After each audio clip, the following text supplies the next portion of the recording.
إن الحمد لله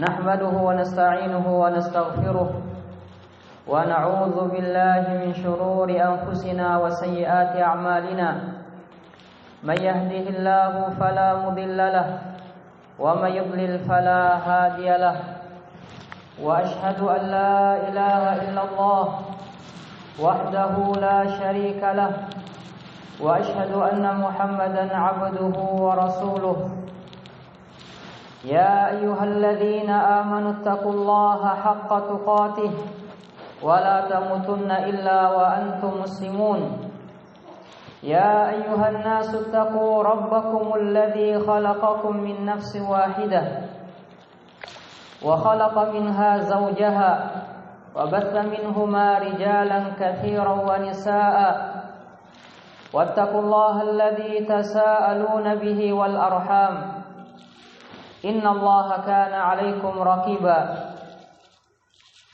يا أيها الذين آمنوا اتقوا الله وقولوا قولا سديدا يصلح لكم أعمالكم ويغفر لكم ذنوبكم ومن يطع الله ورسوله فقد فاز فوزا عظيما أما بعد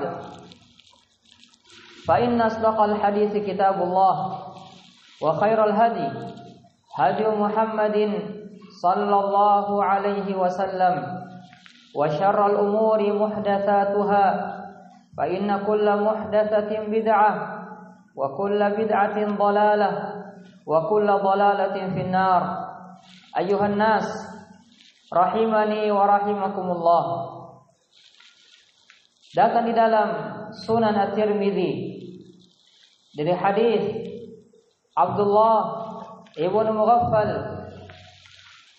radhiyallahu taala anhu. Beliau pernah mendengar Nabi alaihi salatu wassalam berkhutbah. Beliau mengatakan, laula annal kilaba ummatun minal umam la amartu biqatliha. Seandainya anjing bukanlah umat dari umat yang ada, niscaya aku akan memerintahkan untuk membunuhnya. Faqtulu minha kulla aswada bahim. Lalu beliau mengatakan, bunuhlah dari setiap anjing yang berwarna hitam pekat. Lalu beliau alaihi salatu wassalam menjelaskan bahaya orang-orang yang memelihara anjing. Beliau mengatakan, wa ma min ahli baitin yartabituna kalban illa naqasa min amalihim kulla yawmin qiratun. Tidaklah suatu rumah memelihara, mengikat dan memiliki anjing, melainkan akan berkurang dari amalannya setiap hari sebesar qirat. Lalu beliau alaihi salatu wassalam mengatakan, illa kalba sayd au kalba harth au kalba ghanam. Kecuali seseorang yang memelihara anjing yang digunakan untuk berburu, ataukah anjing yang digunakan untuk menjaga kebun, ladang, atau yang semisalnya, au kalba ghanam, ataukah anjing yang dijaga, yang digunakan untuk menjaga hewan ternaknya. Inilah hadis ikhwani fiddin yang menjelaskan tentang larangan dan bahaya memelihara anjing selain dari apa yang telah dikecualikan oleh Rasulullah sallallahu alaihi wa ala alihi wasallam. Di dalam hadis tersebut Nabi sallallahu alaihi wasallam memerintahkan kita untuk membunuh anjing yang berwarna hitam gelap. Dalam riwayat yang lain, beliau alaihi salatu wasallam mengatakan, alaikum bil aswadil bahim dzin nuqtatain. Hendaklah kalian membunuh anjing yang berwarna hitam gelap, hitam polos, yang ada pada kedua matanya, ataukah ada titik berwarna putih di atas kedua matanya. Fa innahu syaitan, dikarenakan anjing tersebut adalah syaitan. Para ulama kita menjelaskan bahwasanya maksud dari hadis tersebut, Nabi sallallahu alaihi wasallam memerintahkan untuk membunuh setiap anjing yang berwarna hitam, dikarenakan anjing yang berwarna hitam sangat besar mudaratnya dan bahayanya dan kurang manfaatnya, sehingga beliau menyamakan anjing tersebut dengan syaitan. Kemudian yang kedua di antara anjing yang diperintahkan untuk dibunuh adalah al-kalbul aqur, anjing yang menyerang, anjing yang menyakiti, yang menggigit dan yang lainnya. Juga masuk di dalam hal ini ikhwani fiddin, yaitu anjing gila. Oleh karena itu dalam hadis muttafaqun alaih, Nabi sallallahu alaihi wasallam mengatakan, khamsu fawasiq, ada 5 binatang yang sangat merusak. Ada 5 binatang yang sangat merusak, yuqtalna fil hilli wal haram, yang dimana kelima binatang tersebut dibunuh walaupun seseorang dalam keadaan muhrim. Nabi alaihi salatu wasallam menjelaskan di antaranya adalah kalbul aqur, yaitu anjing yang menyerang, anjing yang menyakiti orang lain, anjing yang menggigit. Sehingga kedua jenis anjing ini ikhwan fiddin adalah 2 jenis anjing yang diperintahkan untuk dibunuh. Adapun selainnya, maka Nabi alaihi salatu wasallam tidak memerintahkan umatnya untuk membunuh anjing-anjing tersebut, dikarenakan mereka adalah suatu umat yang dimana Allah Subhanahu wa taala tidaklah menciptakan mereka di muka bumi ini, melainkan ada hikmah di balik semua itu. Lalu setelah itu Nabi alaihi salatu wasallam menjelaskan tentang haramnya dan bahayanya orang-orang yang memelihara anjing. Beliau alaihi salatu wasallam mengatakan, wa ma min ahli baitin yartabituna kalban, tidaklah suatu rumah memelihara anjing, illa naqasa min amalihim kulla yaumin qirat, melainkan di setiap harinya akan berkurang amalan dia sebesar qirat. Dalam riwayat yang lain, Nabi alaihi salatu wasallam mengatakan akan berkurang di setiap harinya dari amalan dia adalah qiratan, 2 qirat. Sehingga perkara ini ikhwan fiddin, seseorang memelihara anjing dari anjing yang tidak diberikan rukhsah, keringanan oleh agama ini, maka ini adalah dosa yang dapat menyebabkan seseorang jauh dari kebaikan. Dan diantaranya amalannya akan berkurang di setiap harinya sebesar 1 qirat ataukah 2 qirat. Lalu setelah itu beliau alaihi salatu wassalam memberikan pengecualian.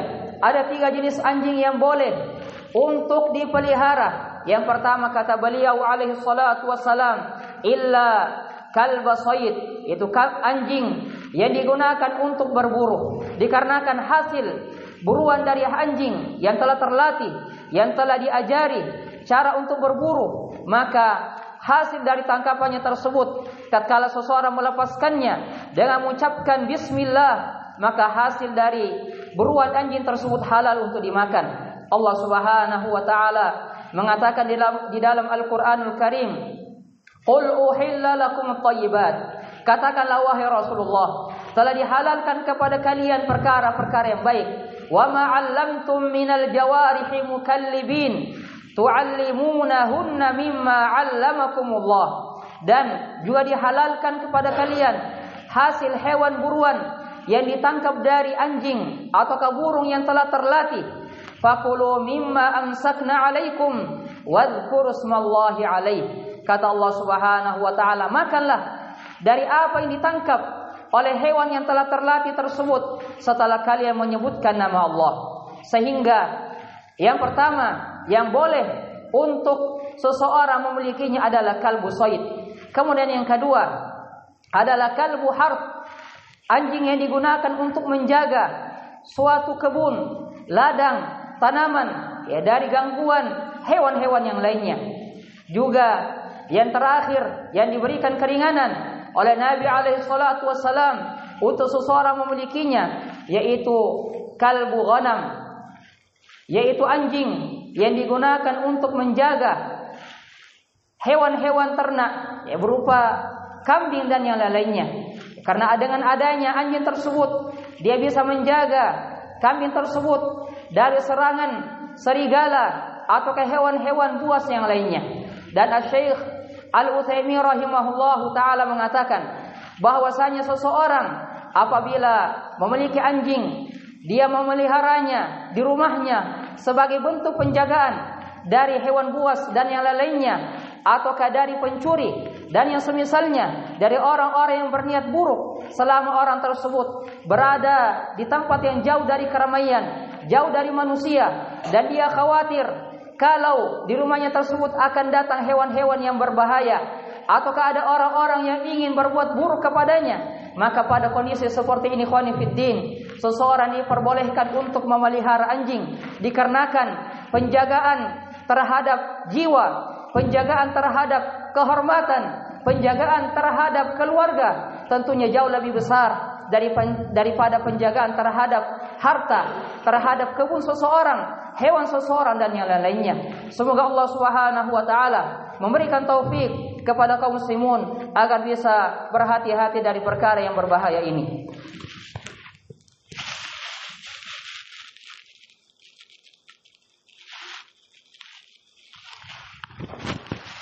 Alhamdulillah hamdan katsiran thayyiban mubarakan fih kama yuhibbu rabbuna wa yardah. Wa ashhadu an la ilaha illallah wahdahu la syarika lah wa ashhadu anna Muhammadan abduhu wa rasuluh sallallahu alaihi wa ala alihi wa ashabihi wa man tabi'ahum bi ihsanin ila yaumiddin. Amma ba'd.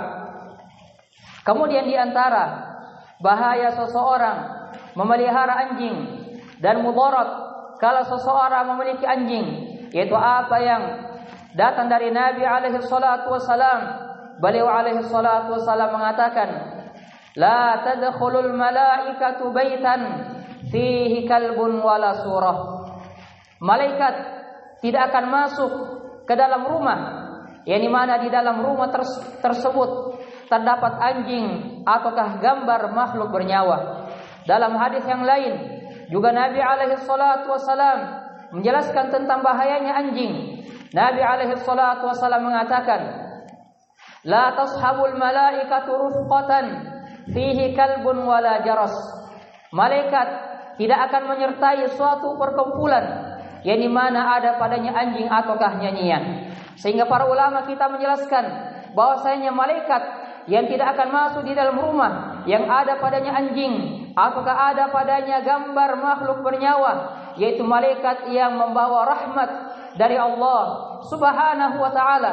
Sehingga alangkah meruginya seseorang ya tatkala malaikat rahmat tidak masuk ke dalam rumahnya ataukah tidak menyertai perkumpulannya dikarenakan ada padanya anjing yang telah diharamkan untuk dipelihara. Adapun malaikat al-hafadhah, malaikat yang mencatat amalan seseorang dimanapun dia berada, walaupun ada di sisinya anjing yang diharamkan, maka malaikat tersebut akan terus menerus menyertai dia, mencatat segala apa yang dilakukan, apa yang dia ucapkan. Allah Subhanahu wa taala mengatakan, wa inna 'alaikum lahafizin kiraman katibin ya'lamuna ma taf'alun. Juga Allah Subhanahu wa taala mengatakan, ma yalfidhu min qaul illa ladaihi raqibun atid. As'alullah azza wa jal an yuwaffiqana lima yuhibbu wa yardah. Walhamdulillahi rabbil alamin. Allahu akbar. Asyhadu an la ilaha illallah. Asyhadu anna Muhammadan rasulullah.